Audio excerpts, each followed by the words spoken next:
Hello, everybody. How are you all doing today? Everyone checking out the show?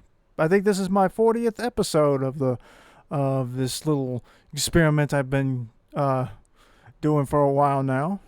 I guess that's a good thing that I'm still doing it. Uh, but we got a couple of things to talk about. Trying to keep the topic list short. Welcome to Brad's Bad Show about games. My name is Brad, and I am not a teenager with attitude. It's been quite a long time since I've been a teenager. But I guess we could jump right into it with some news that I forgot to talk about last time. I had the image saved on my computer. I forgot to put it into OBS to make sure that it was going to be in the show as I was recording it.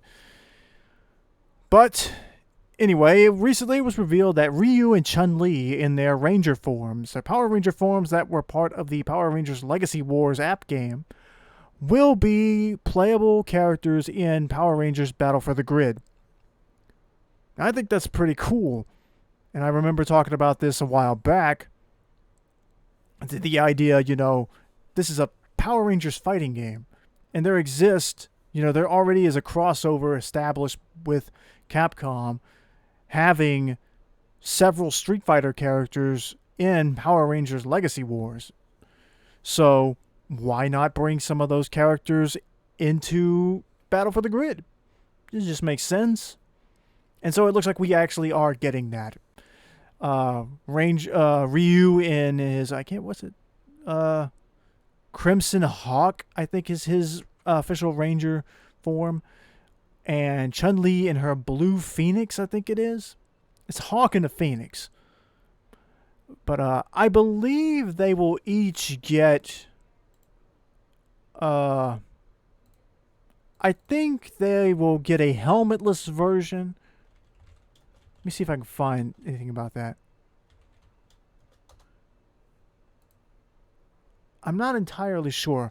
I know that for sure you'll get their versions with the helmet, but part of me is hoping that maybe even eventually they'll just have standard Ryu and Chun-Li in their traditional outfits in the game. Now I get that they may not want to do that because it is a Power Rangers game, and if they're going to have these characters in the game, maybe they want to keep them in their Ranger outfits, which is fine either way. It's still Ryu and Chun-Li. But I do wonder where that leads. Like, it's already clearly a Marvel vs. Capcom inspired game. It's already a crossover game. Even though like the Power Rangers seasons are mostly self-contained. Like, it's all canon. Like, all of the Rangers all exist within the same universe, so it's not like a multiverse thing. And you've seen various old Rangers pop back in from time to time, to transform into an old Ranger for nostalgia's sake. Uh, in some cases, some of the old Zords have returned. I know that whatever the most recent one was, they had Jason David Frank come back, and he had like the Master Morpher, which allowed him to transform into any of his previous Ranger forms, regardless of what season it was from. And he even, I think in that episode, summoned his old Ninja Falcon Zord, that's a really old Zord. It's so old I have somewhere in storage. I have that Zord as part of like I have like, which ones were they? I think I had 4 total Megazord sets that you could put together. 5 if you count the spaceship one, which was just one Zord that was just basically a floating, just a spaceship, but could transform into a Megazord. It was there weren't there weren't like 5 machines that combined into one super one, not in that season, but at least if I remember it right. Anyway, that was Power Rangers in space. But that Ninja Falcon Zord was old. So all of it's canon. I would love for the Dragon Zord to come back. I don't think they're going to ever bring it back.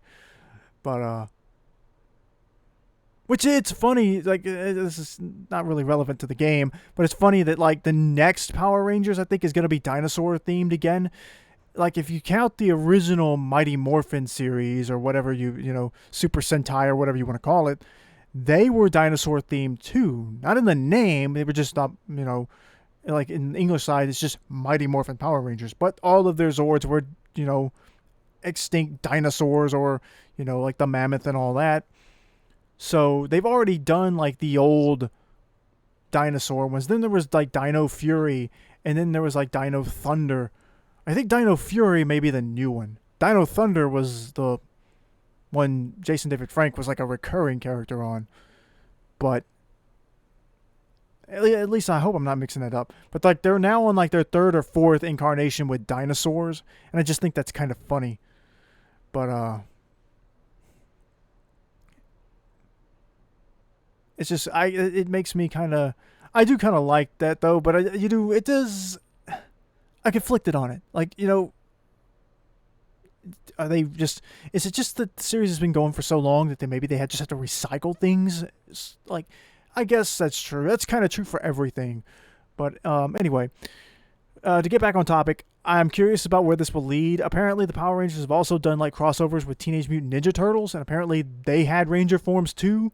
I know there was an episode of like one of the earliest Power Rangers things where they did team up with the Power Rangers. So there was a brief Power Rangers TMNT crossover episode. So that could happen. That would be fun. The Turtles ended up in Injustice 2 as guest characters. So they're no strangers to crossover fighting games either. So I'm not sure who all else has appeared in Power Rangers games. Like, or as far as crossover, like I know there was a brief crossover with Kamen Rider, Masked Rider, they call that in English. But then there's also a very loose tie to the Beetleborgs. If you remember the Forever Red episode, the main villain of that special was used the costume for the Shadowborg from the Beetleborgs series. It was like it was a short arc about where they had like the bad guys had created the ultimate evil Borg called the Shadowborg, and he took the powers of the three regular Beetleborgs, and they had to get the creator of the Beetleborgs to make them a new ally, the White Blaster Beetleborg, who helped them even the odds, although it ended up being the blue Beetleborg who destroyed the Shadowborg. But anyway, I wonder if they would be interested in bringing those characters in, like do a Beetleborgs crossover. I mean, just for the sake of it. Now, I don't know the state of like the rights issues with Beetleborgs. That may be, legally impossible to do, but that could be interesting. I don't believe there's ever been an official crossover between Power Rangers and Beetleborgs, at least stateside. Who knows how that may have ended up in Japan. But that'll be something to look forward to, at least. Anyway, Ryu and Chun-Li in Power Rangers fighting game. It wasn't that long ago that Ryu and Chun-Li were added to Fortnite, so they're going all over the place to get a good fight. So it'll be fun. Speaking of Fortnite, of course, we got to talk about Fortnite stuff here. Just this morning, I was waiting for 2 reveals, and I got one of them this morning, and the other one was teased. We'll get to that one in just a minute. But the Neymar Jr. Fortnite skin has officially been revealed, and I think it looks fine. I kind of had this, though. I'm conflicted on skins of real people in the game, because at least for myself, because I feel kind of weird about buying a skin for somebody who's like, not a fictional character. And so that's just weird. Like, I remember like when Laserbeam was added, and I was like, this is really cool for him. I enjoy his videos. He makes me laugh. Him and Fresh, and I was like, I just don't think I'm going to buy the skin because, like, just something about that. I'm like, I don't know if I want to do that. So I didn't buy the Laserbeam skin. But this I already have the battle pass. This guy's part of the battle pass, so I already have this skin. And as soon as it unlocks, I can do the challenges to get him, which I'm gonna do because there's no reason to not unlock his stuff if you've already paid for it. But I will say that I think the saving grace for this is that he has this armored puma form that he transforms into with his built-in emote.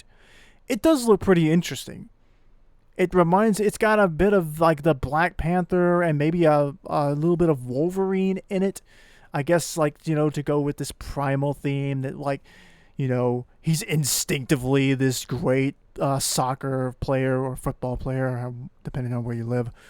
The trailer is interesting. I mean, you're going to get a bunch of stuff. There's like 11 different things you get with him. Like, and I know like, it's like several different styles. I think every like pickaxe and glider has a edit style. He has an emote he comes with, and then he has a built-in emote. I think that's how that works. But yeah, I like the transformation thing because I don't know. I'm not saying that this is like like putting real people in the game is bad. I'm not saying that. It's just I don't know. Maybe it's because I just don't know. I don't know anything about this guy. I don't know what his association with Fortnite is, other than I just know he's a professional athlete. Apparently, he's got a huge following. But it's. I'm sure people who love this guy, like, does he play Fortnite? Like, I don't know. I know nothing about him. Like, I know that like when Brie Larson had her bundle show up in the shop, I think she actually played the game with the bundle. So again, which that wasn't the same thing as a skin. I'd say getting yourself made and put into the game as your likeness is clearly a step above just getting a bundle of cosmetics they already had. So, which both are honors to come from the game, but just clearly one's a little bit of a higher level. But anyway, I think the stuff looks good just in a visual standpoint, and I probably won't use the skin much. I'm trying to figure out if I really want to like make a video with the skin, because if I've got the skin, I may as well make a video with him, So,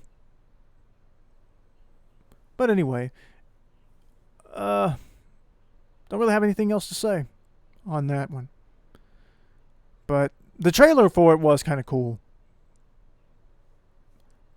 Next up, we got the first tease of the May Fortnite Crew member skin dropped this morning. Usually they reveal these things like a week to the day that they come out, but today I'm recording this on the 25th, and it's only just now been teased for the first time. There's been no other hint at it, and all we've got is this one tweet here that says, "From the underworld to the crew, the gatekeeper drops in," and there's a crown emoji. So I'm confused about this, like king of the underworld. So like a crown would mean like a king.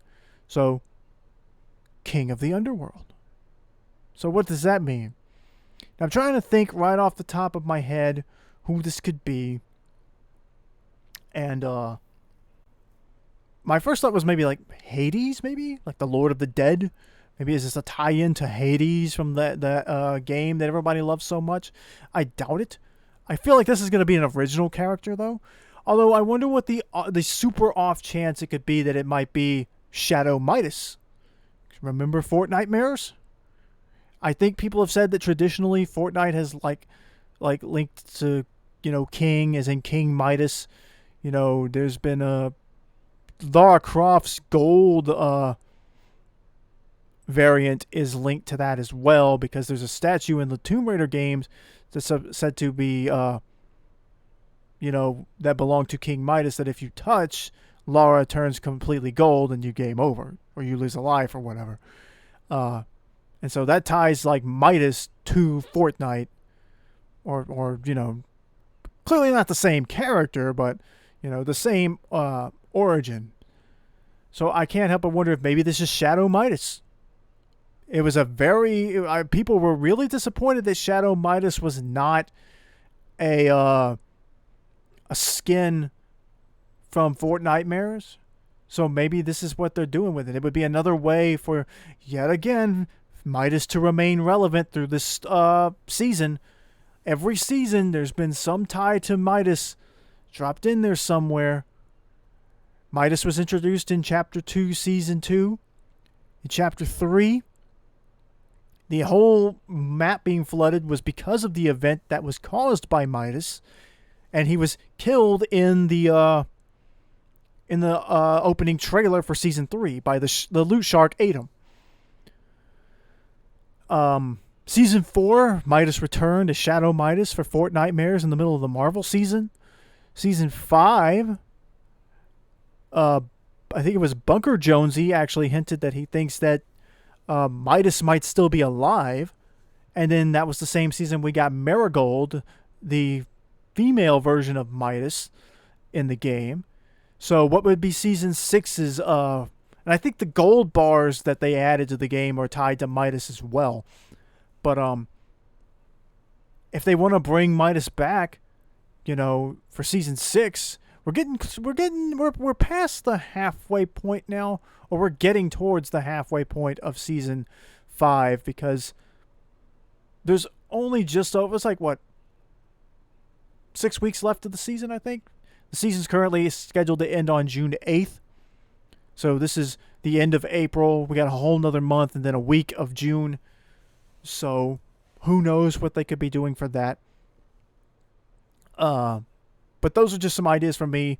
Either that or it's just going to be some demon that they came up with, which will be cool either way. But I am kind of curious what a Hades skin would look like. But I guess we'll find this out tomorrow. If they're teasing it today, they'll reveal it tomorrow, and then we'll get it on the 30th. So that's something to look at. I thought for sure today they were going to drop it because I've been waiting for like the last few days. I was like, I don't want to do a new show until they reveal Neymar Jr. because I knew that was coming, and then do the crew skin. I thought they were going to do them both today, or that they would have done them both by now, but oh well, can't control that. But that's coming. Both of those things are coming. Less than a week, you'll get both of these. Something else to talk about. The Batman rewards. All of the Batman rewards have been officially revealed for the big Batman comic book crossover that they're doing with DC. And give me a minute to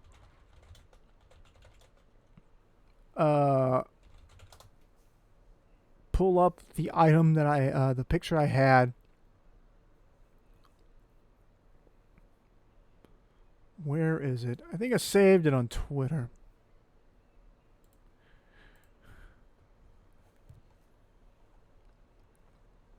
There it is. Okay, so this is what we know we're getting for all the stuff. So first off, the image that you see here is the Batman Zero Armor skin, or whatever they're calling it, that you get if you use all 6 codes. Now, I went ahead and did the DC Universe Infinite subscription, because with that you get like a whole big catalog of DC comics to read. I've peeked at a few of them. I'm sure at some point when I get burnt out on videos and stuff or whatever, I'll go and dig through those. So that's about 3 or 4 months worth of comic books to read. I've always kind of wanted an excuse to get into comic books a little more, because I like superheroes, but I just have never really invested much time in reading comics, and now I have an excuse to do that. But anyway, I think this new Batman skin looks really, really cool. Probably the best looking Batman skin in my opinion, but like I want to see it in game first. Here they repurposed the animation from the old Batman Gotham crossover thing from earlier seasons. It's the same animation, the same pose, everything happens the same. It's just with the new skin, and he's jumping off the spire instead of a building in Gotham. So but anyway, so the first item, of course, we got with the first issue. There's 6 of these, remember. The Rebirth Harley skin. I've got that. Do a video for her at some point. The second one is going to be the Batman Zero Wing glider. There's a picture of one going around, but I've also seen people say that this might not be what it looks like. But I don't know. There was some confusion there. But anyway, so you'll get a Batman glider. The third item you get is a Catwoman harvesting tool. Let me see if I can tell what this is actually called. Catwoman's grappling claw. So that looks cool. The fourth item is Deathstroke's Destroyer. Is a glider. Now that's interesting because at this point there has been no official reveal of a Deathstroke skin, although we do know he is in the comic and he is an important character in the comic. The fifth issue, you get a Harley Quinn back bling, which looks like the Jack-in-the-Box sort of thing that the Joker had from the last Laugh bundle. Again, and another interesting tie there, that this Harley Quinn skin shares a lot in common of like different themes and stuff and elements with that Joker skin. Like the Joker skin is wearing like pendants, like little badges or something, not pendants, badges. I think one is like of Harley and one is of Batman. And Harley, the new Harley here, the Rebirth Harley, her jacket has pins too, where it looks like she's crossed out Joker and Batman on it. But I think pretty sure she crossed out Joker at least. I think she crossed out Batman too. But again, so that's an interesting little thing. There's been no word that the Joker's involved in this storyline yet, or even Poison Ivy yet. So we know for a fact, as far as like the established characters in this are Batman, Catwoman, Harley, Deathstroke, and then Snake Eyes from G.I. Joe. But there's been hinted, there's supposedly more twists coming. You know, there's going to be more stuff revealed. But the sixth item, it's not on this image I'm looking at, but it's going to be a new harvesting tool for Batman. It's going to be his Batarang. That'll be fun to have like an actual Batarang be his harvesting tool instead of just a giant Batman pickaxe. That's kind of funny, but I guess they just, didn't know what else to do with them. But, and of course, if you get all 6 of these, I guess you have to use the codes because these will be in the shop at some point. You'll get the Armored Batman. Now, the interesting thing here, of course, to note is that all these cosmetics will be in the shop later. They already announced that. But considering Deathstroke is going to get a glider, but he's not a skin, what does that mean? Well, I think that there could be bundles coming that include all of these items that you'll have to buy to finish them, but these specific items will be what was free. So, like, there will be a Deathstroke bundle. That's what I'm going to predict. There will be a bundle for Deathstroke that drops in the item shop that this glider is a part of. And if you want the whole set, then you'll have to either buy the glider, get it through the comics or the DC Universe on Infinite service, or buy it in the shop. Also, I think you're going to see another Catwoman skin because they've got her glider here. We already know you're getting a Batman skin, so that's just going to be there. So that's what I think. There's going to be more Batman and there's going to be more cosmetics coming, but these are just going to be the ones that are free, quote, air quote free, because you got to pay somehow to get them. But that's what I think is going to happen. Anyway, I'm excited to see if there's any in-game stuff that's going to change, like as far as like new locations on the map or whatever. But anyway, just stuff to look forward to. And an interesting move, though, to get away from Fortnite, Sony has reversed course, and I need to change this because it looks kind of funny. Sony has reversed course on deciding to shut down its PS3 and I think the PS Vita store. Let me see if I can find that tidbit of news real quick.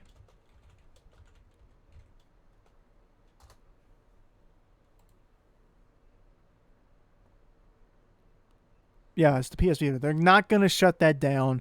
It was such an unpopular move, and so many games were going to go just going to be legally unavailable to people that they decided not to do that. And people immediately brought up something that I know I talked about a while back when Microsoft had randomly decided to just up the prices of their online service.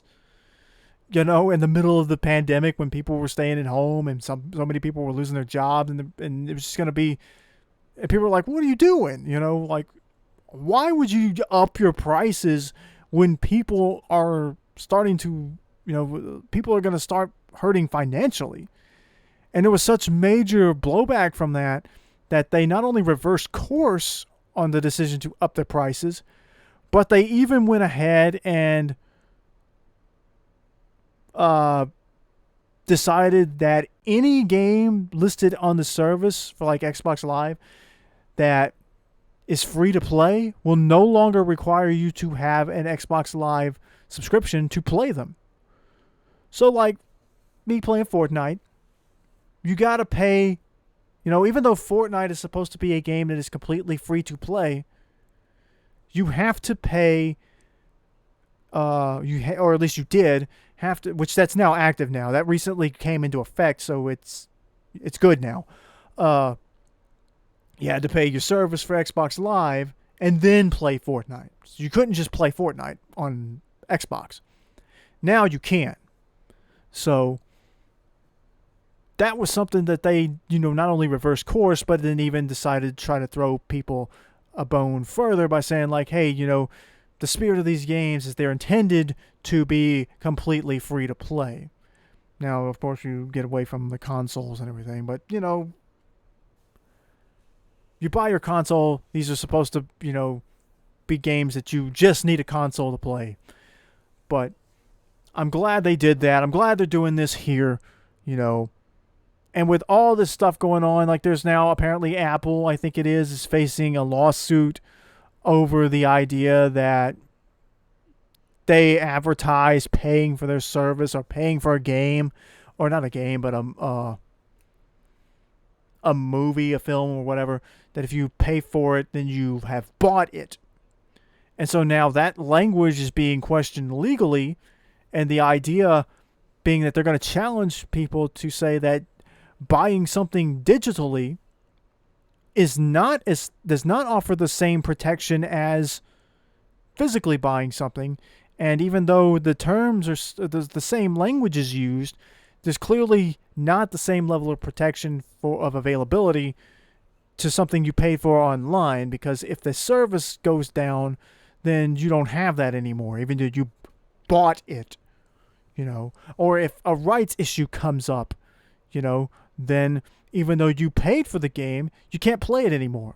So I think that that's a valid concern in the digital age. And I can't remember who it was. Somebody pointed out on Twitter, like, this is not going to just affect Apple. It's going to affect any streaming service of any sort, be it game streaming or, streaming TV shows, streaming music, streaming movies. It's going to affect it all. It's going to affect streaming as, streaming itself.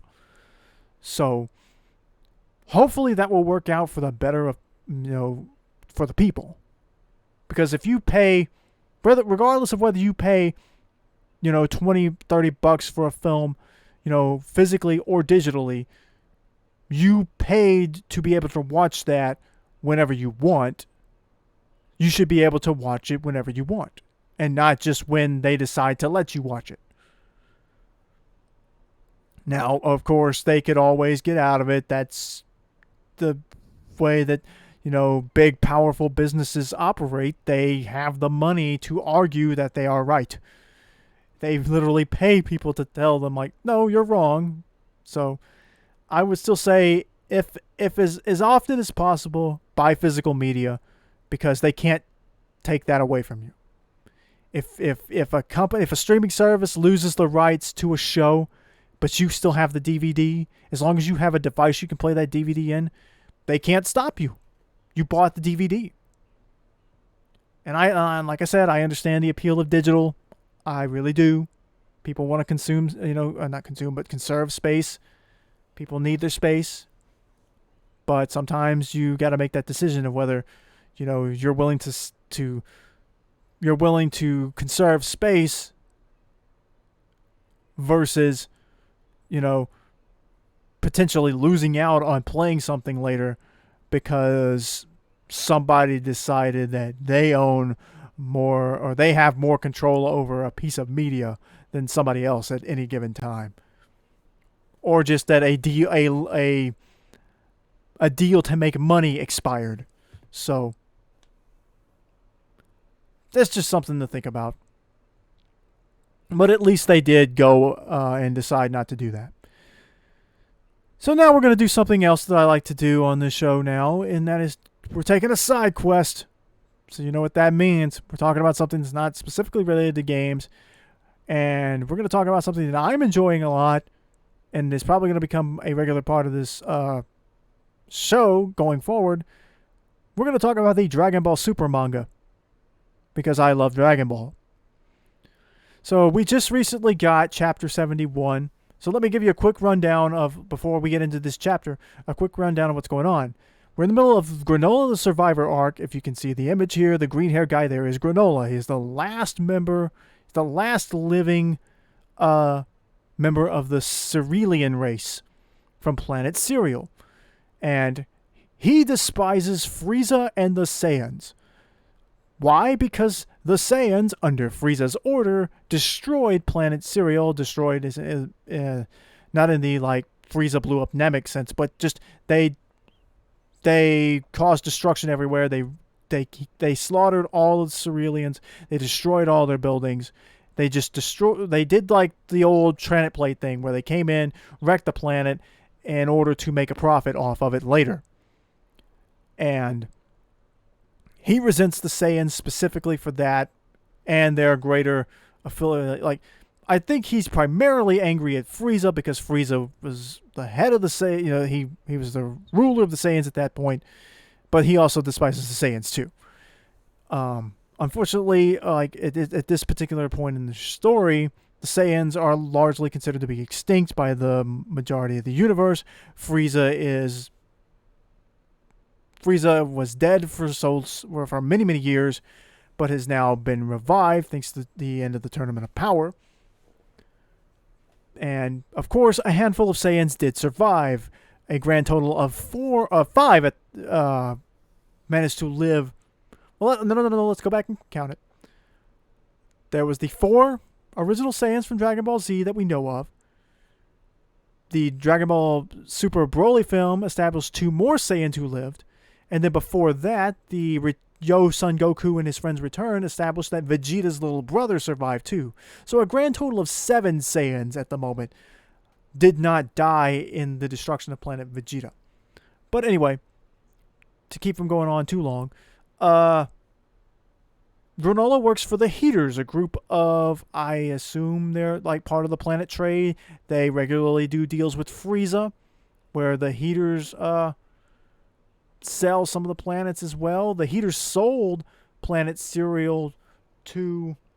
They came in and restored planet Cereal and sold it to the Shigarian race, who also had their world destroyed.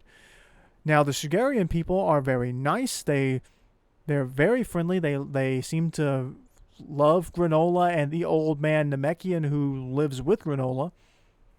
Very convenient enough. But... the story is interesting to me. But anyway, long story short, I guess, cut to the chase. In this, Granolah wants revenge. Granolah finds out that Frieza is alive again, and so now he wants to personally kill Frieza. He wants to send Frieza. He wants to give Frieza his, what would be now his 3rd death in the series. But in order to do that, he had to become the strongest being in the universe, because almost nobody can challenge Frieza's power. Even the Heaters, who don't appear to be all that well good guys, they want to control. They see Frieza as an obstacle as well. They want to rule the universe, but Frieza is just too strong for them to take on directly, so they really can't overstep, their limitations. So instead, they go about, their strategy is to obtain knowledge. They want to find a way to defeat Frieza besides being super strong. So their plan at this point is to pit after Granolah uses the Dragon Balls on planet Cereal, because his old Namekian friend happened to create the Dragon Balls. Makes a deal with their dragon, who under normal circumstances, Granolah wishes to become the strongest warrior in the universe, and the dragon tells him, I can't do that.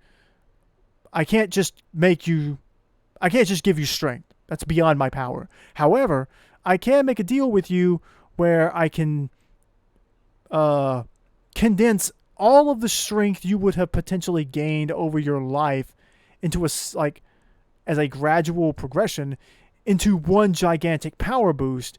It will cost you all the years of your life that you would have to spend, getting stronger naturally. He's like, I could unlock your ultimate potential, but that's a limitation, and that wouldn't be what you're asking. You want me to make you stronger than any other mortal. I can't make you stronger than the deities. They're stronger than me. But I can give you that strength, but it will have to accumulate in... it will have to take any potential you had within the next, because they live they live for almost 200 years. You have 150 years left of your life.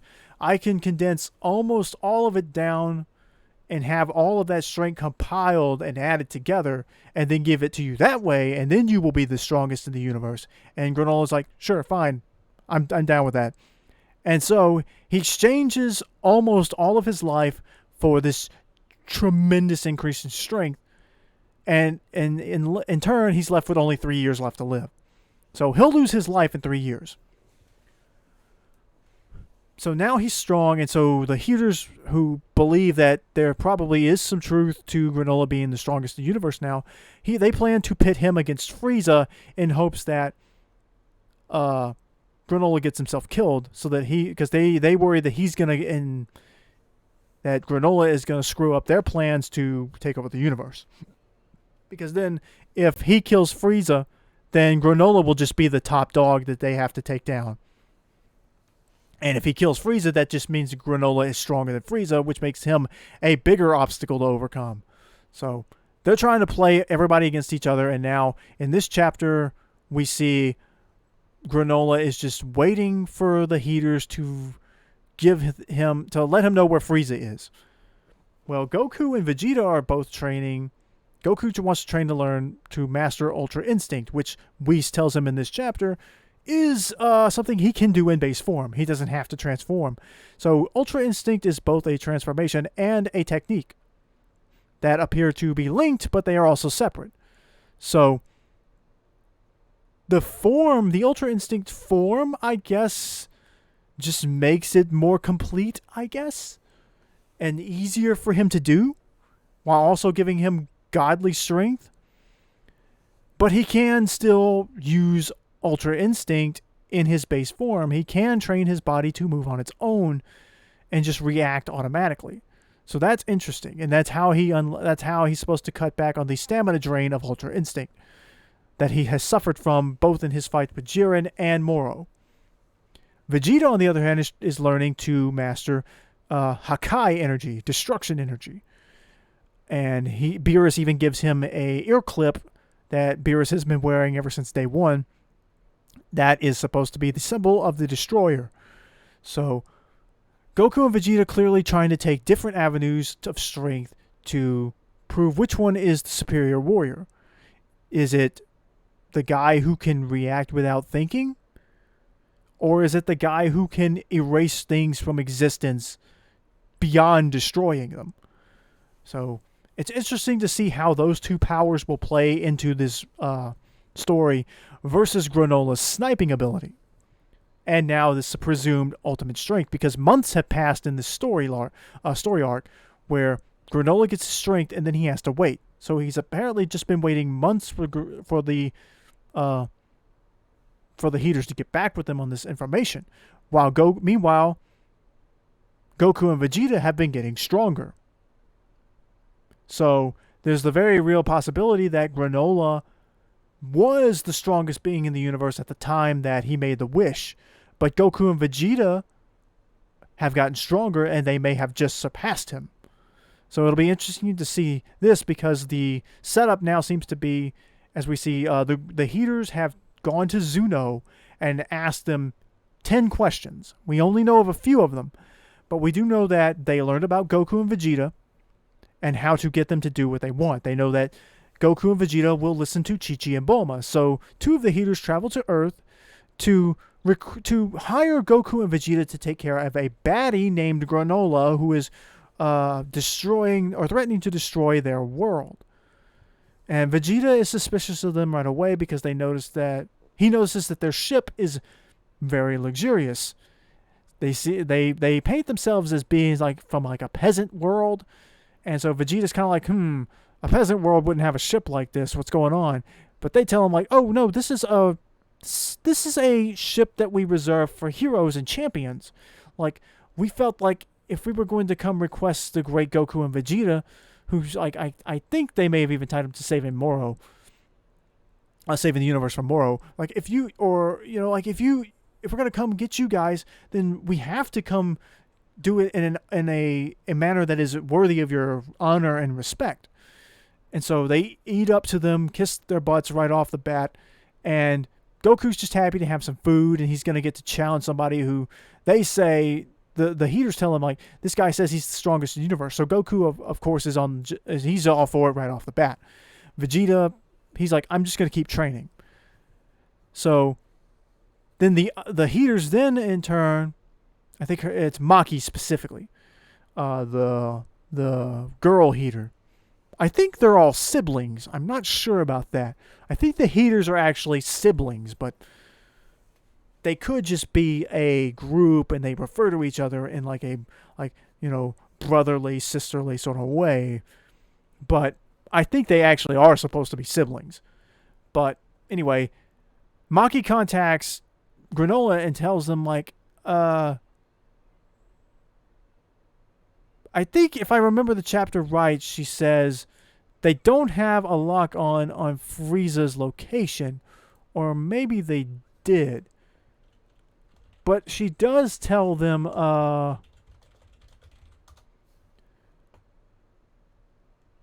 she does tell Granolah that Frieza is sending 2 Saiyans to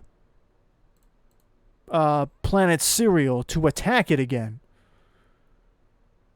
And of course, Granolah is shocked to find out that there are Saiyans still alive.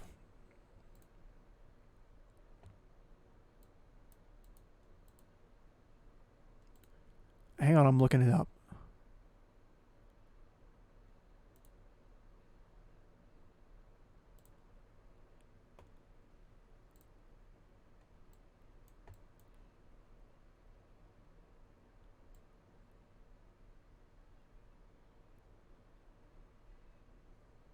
Oh, I see. Okay, here's what it is.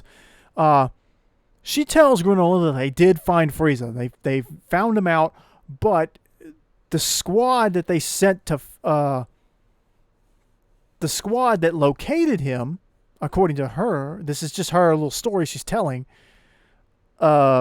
somehow let it slip to Frieza's people that the Heaters are after his place. The Heaters are wanting to take over his, rule. They're going to overthrow him. Which, of course, is going to throw, Granolah and the Heaters into a, that's going to give them a problem. Because now Frieza is going to be after them. But, of course, that's just what she's telling him. That's not true. Frieza probably doesn't even know the Heaters are out there. Anyway, she tells him that Frieza is sending 2 assassins to Cereal to retaliate against Granolah because of his association with the Heaters.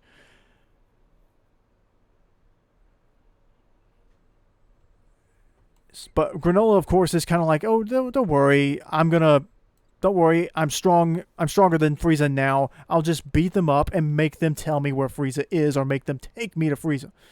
And Maki's all like, oh yeah, that's a great idea, but maybe you should be careful because the 2 assassins are actually Saiyans.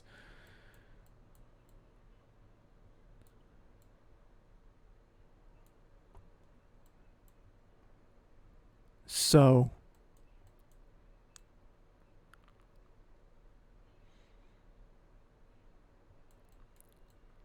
Granolah is now... So at this point, the Heaters are bringing Goku and Vegeta to fight Granolah in hopes that I'd assume Granolah gets taken out. Because in a previous chapter, the head of the head of the Heaters, Elec, says, or Alec, or however you want to say it, Alec or Elec, I'll just say Alec. He says that even if Granolah is the strongest in the universe, Goku and Vegeta put up such a strong fight against Moro together that it wouldn't matter.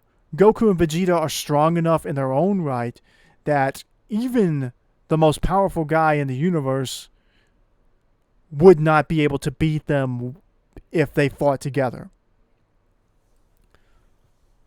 So, Alec is betting on Goku and Vegeta being able to destroy Granolah, which is not a bad idea. I like that he's a schemer. We don't know how strong these guys are. We know that the other Heater, Gas, was the one.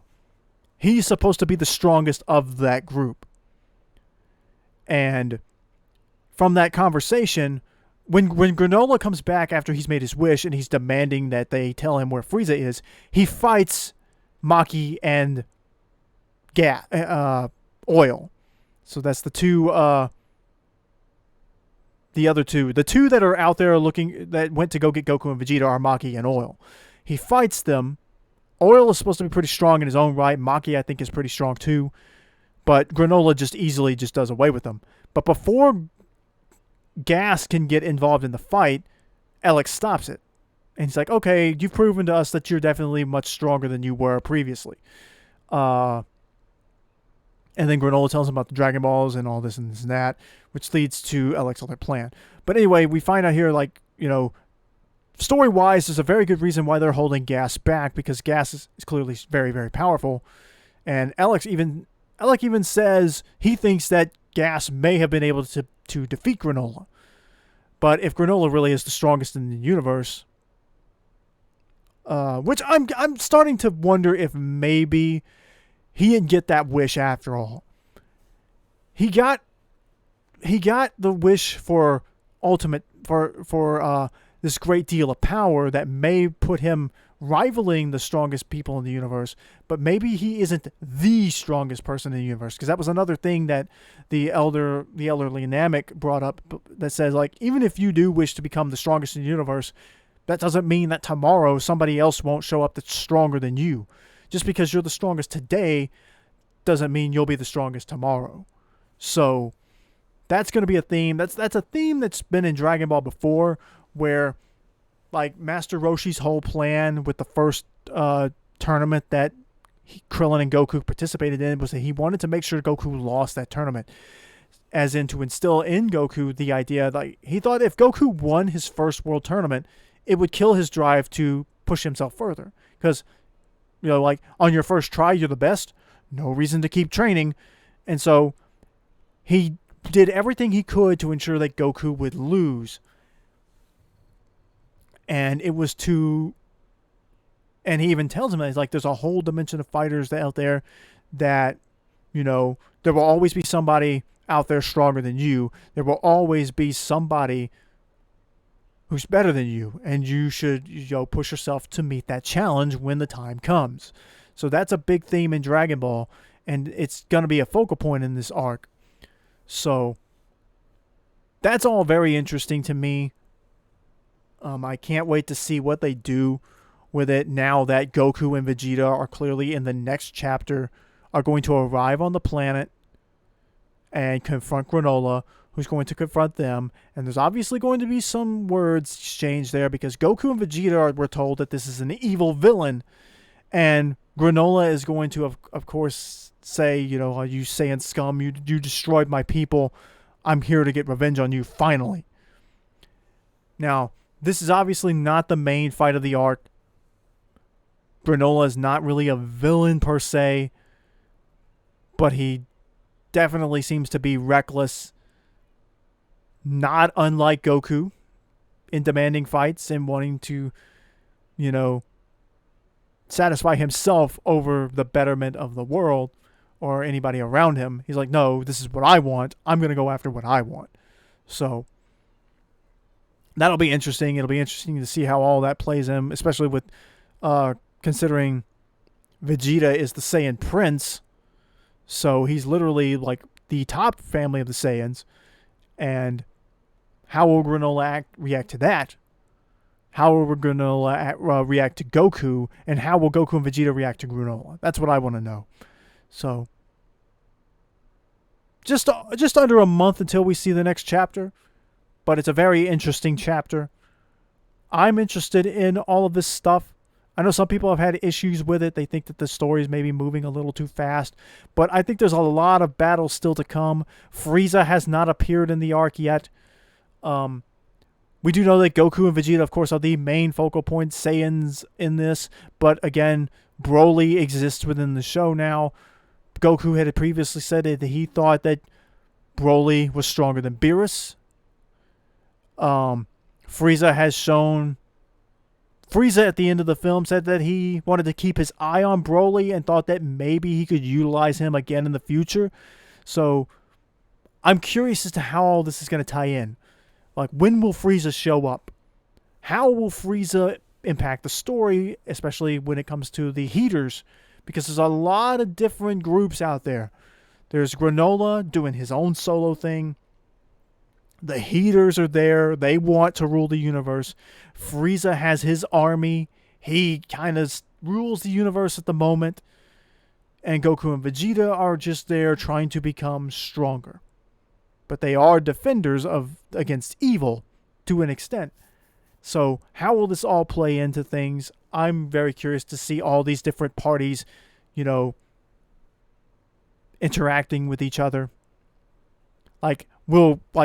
The Heaters are bad and Frieza is bad.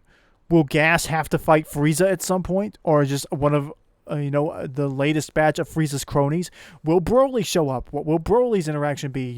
If he is, one of these... Broly's supposedly stronger than Beerus because Super Saiyan Broly and Super Saiyan Gogeta are clearly, you would assume, would be stronger than Goku and Vegeta in their base forms. Now, I don't know how... There's a big controversy over the idea of who's stronger, Mastered Ultra Instinct Goku or Gogeta Blue.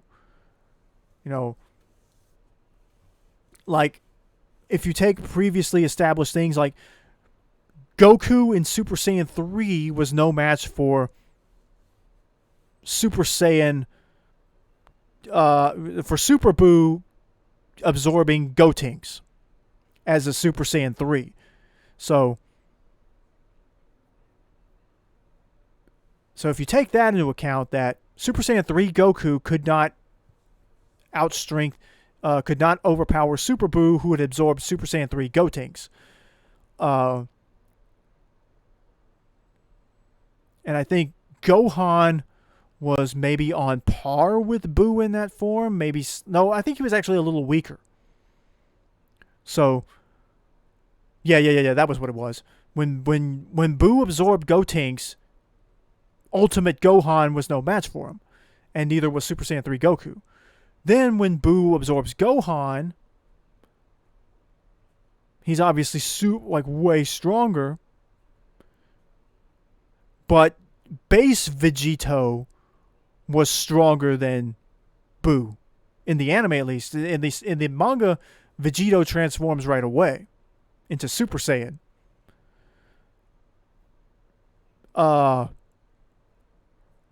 But in the anime, and I don't know why this wouldn't be true in the manga too, but the anime shows base Vegito is just... Buu's no match for him. And then it gets even worse when Vegito just goes Super Saiyan just to brag. So I would say logic would suggest that Gogeta in blue form is stronger than Ultra Instinct Goku. But that maybe Ultra Instinct Goku could be stronger than Super Saiyan Gogeta. Just maybe not blue Gogeta. Like, power levels and power scaling are really, really, really weird in Dragon Ball. And there's no real. It's really hard to do nowadays because of just how just the tiers. There's now multiple tiers of god levels in this show. It's beyond ridiculous at this point. But hopefully we see Broly show up. I think it'd be funny if they brought Tarble in. I don't think they will. But, like, this is now the second arc after the Broly film takes place, which is canon in the manga. You know, we didn't see Broly at all for Moro. At this rate, there's been no mention of him since that. I just hope that they don't just leave him out there just to be out there. Like, we made him canon. That's all you're getting. Especially considering that Frieza teased having plans for him in the future, too. And now Frieza is a focal point in the show again. So, I don't know. But anyway, I talked longer about that than I thought I would. But I hope you enjoyed listening to me talk about it anyway. Tomorrow, I assume we'll get the new Fortnite Crew skin revealed. Curious to see what that will be. Yeah. But that's all I got. Thanks for watching, listening. Go check out all my other stuff. I might do another review episode. I just finished playing Legend of Zelda Link's Awakening. So I might give a review about that. I don't know how long that would be, but I'll come up with something. But anyway, we'll see you next time. Later.